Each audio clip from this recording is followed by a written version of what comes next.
Federal Reserve and the timing of the tapering seem to give another leg to this sell-off. Is it possible that the Fed actually won't act in September, due in part to some of the fears of the ripple effects in the developing countries? Well, our sense is that the Fed's not going to take the developing world into too much of an account with their activities. I think they're much more interested in what's going on in the United States.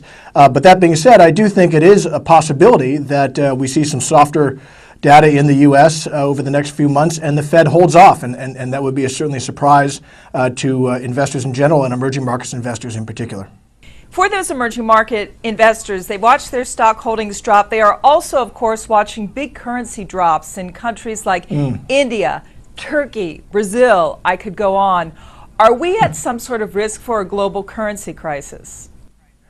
I don't think we are. I think that if you look back to the say the 1997 Asian currency crisis, we're in a much different period right now. First of all, many currencies in Asia were fixed to the dollar. That's no longer the case. And most importantly, most Asian countries that are under pressure now have very significant dollar holdings that should allow them to defend their currencies. So we're not worried about a Asian currency crisis type meltdown at this stage.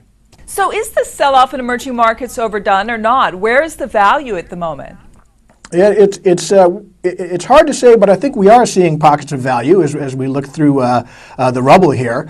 We're certainly seeing in some countries indiscriminate selling, certainly of equities and of currencies, that is creating valuation opportunities as investors really are rotating some money out of emerging markets into developed markets somewhat indiscriminately. So if you look at individual names, you can often find pretty good bargains.